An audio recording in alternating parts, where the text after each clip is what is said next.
So you ever wonder what's really going on with the military and welcome to Derry?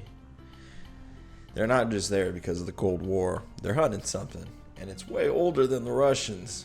But what if this whole secret mission to control fear is actually what wakes Pennywise up? What if they're about to become his greatest weapon? Let's break this whole thing down.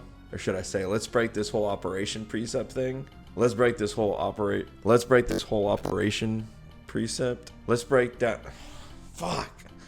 break down this whole Operation Precept thing down, because it's not what you think. I'm the one they want, they want, I'm the one they want. Welcome to Derry's finally here. And yeah, I mean, we were ready for Pennywise. To be honest, I wasn't really expecting the show to come out like that. I thought they were just going to keep making movies, but honestly, based off the success, I could have expected something. I don't think anyone was ready for how deep this conspiracy goes. There's this massive military plotline, and I've seen some people say it feels a little tangled up in the story, but here's the thing. It's not just a subplot, it's the engine making this whole story happen. I mean, yeah, when I saw the military got involved in this story, I was like kind of thinking like, what the hell? Like, this is kind of weird. Like, what are we doing here? The U.S. Army thinks that they found a secret weapon under the town to win the Cold War, but what are they really doing? They're ringing the dinner bell for cosmic horror they can't even begin to understand. What dumb fucks. How many times have we known that in horror movies and in real life, if you see some kind of negative energy or something creepy that you don't understand, you walk away. It's always been like that. Today we're going to take a deep dive into Operation Precept. We got to talk about it. We'll look at the main players, why their mission is totally flawed, and get into my central theory that the army is the direct reason Pennywise wakes up in 1962. So if you're ready to figure out what's hiding behind those uniforms, well, you know what to do. Like and subscribe. Let's get into it. All right, so here's the thing, guys. You got to remember, the year is 1962. The whole world is basically holding its breath because of the Cold War. The U.S. and the Soviet Union are in terrifying standoff, and fear of nuclear war is everywhere. And that's the backdrop when the U.S. Army rolls into Derry, a town that already had its own special kind of darkness. Our way into this whole thing is Major Leroy Hanlon. He's this respected Air Force major who just got transferred to the Derry base. And right away in episode 2, the whole Hanlon family gets hit with this awful, ugly racism of the time, which grounds all of the supernatural horror in something painfully real. It makes you realize pretty quick that the town of Derry can be just as monstrous as any clown. At first, the military presence seems straightforward. They're just signs of the times. You know, Cold War paranoia. So when the kids start disappearing and these horrible things start happening, Major Hanlon's first thought is, it's pretty logical. Soviet spies, could be. You never know. He's a soldier. He's thinking espionage, counterintelligence. He has no idea the enemy he's up against isn't from this world. He's facing this ancient thing that's been under Derry for millions of years.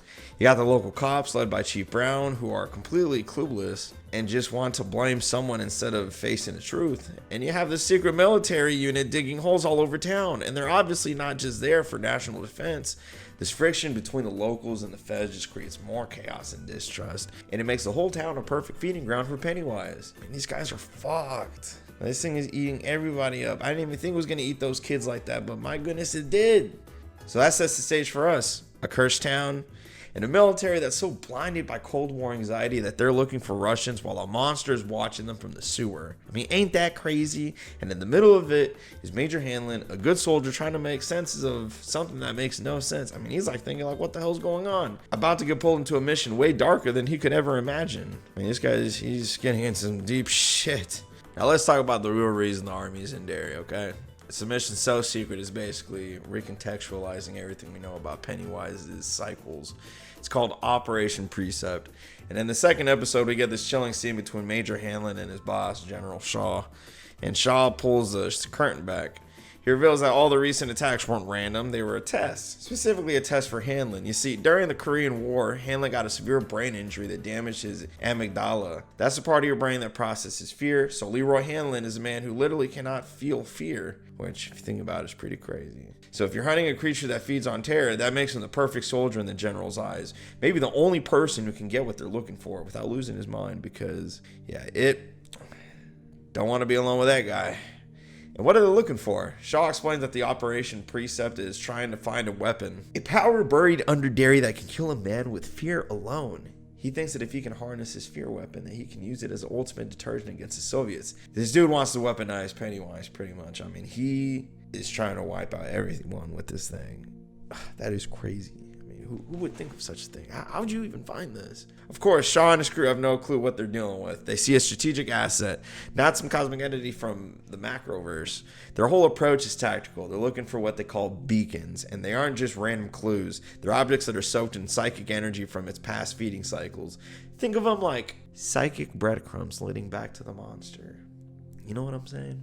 And the show gives us this amazing example. The military digs up this rusted out, bullet-riddled car from the 30s, full of skeletons. For book readers, this is an incredible moment. This is almost certainly the car of the Bradley gang. In the book, they were a bunch of criminals who made the mistake of hiding out in Derry during Pennsylvania's 1929 awakening. The townspeople, all riled up by his influence, ambushed and slaughtered the whole gang. And Pennywise was there, just watching, dressed like a clown. So this car is a relic from that massacre, pulsating with all that terror. By digging it up, the military has found a direct link to Pennywise's history. Now, to find these beacons, the military is using a secret weapon of its own, a young soldier named Dick Halloran. Yes, that Dick Halloran. You know what I'm talking about? Decades before he's a chef at the Overlook Hotel, he's in the Air Force, and they're using his psychic ability, his shining, like a supernatural metal detector. He can feel the evil under Derry and sense where these beacons are. I mean, ain't that crazy? I think that's pretty sick that they're kind of like doing this whole crossover stuff. Pretty cool stuff, in my opinion. His presence here is a brilliant move, honestly. Linking the horrors of Derry directly to The Shining is a way we've never seen before. It's a new piece of canon created just for this show. So you have players, General Shaw, who's a ruthless boss, Major Hanlon, the fearless soldier, and Dick Halloran, the psychic guy. And I always found something weird about that guy. But they're systematically tracking an ancient evil, and they think that they're going to put it in a cage. Do you think that's going to happen? I don't know. They believe they are hunters, but they're making a terrible, terrible mistake. So this brings us to the big theory here, the huge inevitable flaw in Operation Precept. The whole mission is built on human arrogance and a complete misunderstanding of what they're hunting. They're trying to use military strategy on a Lovecraftian nightmare. They aren't controlling it, they're feeding it. The hubris of General Shaw is just outstanding. He looks at this godlike psychic vampire and sees an asset to be deployed. This is a classic Stephen King theme, right? It reminds me a lot of the Tommyknockers, where the government tries to study a buried alien ship, and it just leads to chaos and horror. In both stories, the military thinks it can control forces beyond human understanding, and it always ends in disaster. I mean, I feel like we've seen this before. But the core problem is, it feeds on fear. They're creating the perfect buffet. Every dig site, every investigation, every soldier filled with dread. It's all just raw energy from Pennywise. They think they're hunting a monster, but they're really just cultivating it. It's like trying to put out a fire by pouring gasoline on it. I mean, these guys are essentially giving this thing more power, which is dumb as fuck. Stupid. What are we doing here? But I like where this is going. And this leads to what I believe is the main point of the show. The military is a catalyst. We've always thought of Pennywise. We've always thought of Pennywise's emergence of this like natural 27-year cycle. It wakes up, it feeds, goes back to sleep.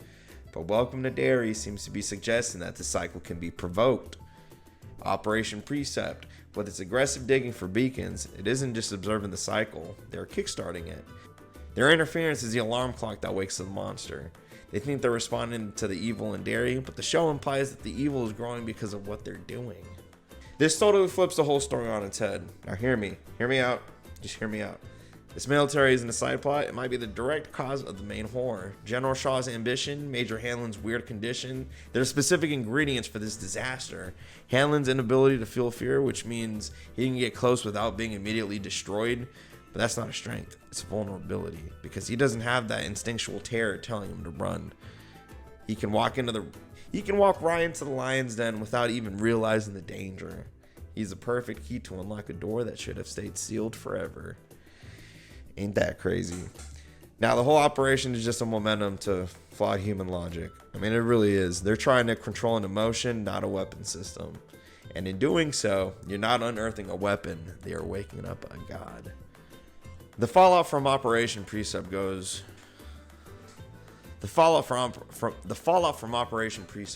way beyond 1962. The military plot doesn't just drive the show, it reshapes how we see the entire It story, especially for the Hanlon family.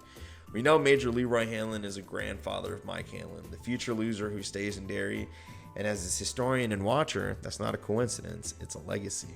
Think about it. Just think about it for a second. His obsession with figuring out Derry's past and what Pennywise is, it all feels like a direct inheritance from his grandfather's mission. Leroy fought it with guns and strategy, and he was doomed to lose because he was fighting the wrong kind of war. He learns from his family's past that you can't beat a creature of belief with brute force. Leroy's story is a tragic prologue to Mike's heroic journey. We see Leroy and his wife raising their son, Will, Mike's future dad, in this town. The trauma from Operation Precept would have been passed down, consciously or not, and it all culminates in becoming the loser's lighthouse keeper. This whole thing adds a new layer to Pennywise's lore. The idea that its cycles can be triggered by human actions is a massive shift. It suggests that the entity isn't just a passive predator, but can be actively provoked. It raises some fascinating questions, right? Were other cycles in Derry's history also triggered by people? It kind of gives humanity more agency in this whole cosmic horror story. And it makes the town of Derry even darker. We always knew the adults in Derry were apathetic, that they just looked away. But this suggests that at the highest levels, it wasn't just apathy. It was active, secret complicity. A part of the US government knew about this thing, and instead of trying to destroy it, they tried to use it. The institutional corruption, this willingness to sacrifice the town for being a so-called strategic advantage, adds a whole new layer of evil to Derry's curse. Okay?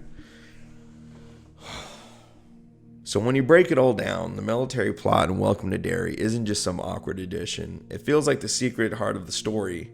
It turns from just a monster story into this chilling commentary on human arrogance and the paranoia of the Cold War. Operation Precept, born from a desire to master fear, is set up to be the very thing that unleashes a new cycle of terror. The soldiers come to Derry looking for a weapon, but what they really found is their own destruction. This story isn't just about a clown anymore. It's about a government that stumbled upon a cosmic horror and decided to poke a stick with it. What idiots! I mean, who would do that? But again, you need a plot to drive the story. I get it. It's entertaining. They aren't the heroes. They're the enablers. But that's just my analysis. What do y'all think is going to happen with General Shaw and his fearless soldier, Major Hanlon? I'd really like to know. What will happen when he finally comes face to face with what Pennywise really is? Let me know your theories down in the comments. Well, thank y'all for watching. I'll see you on the next one.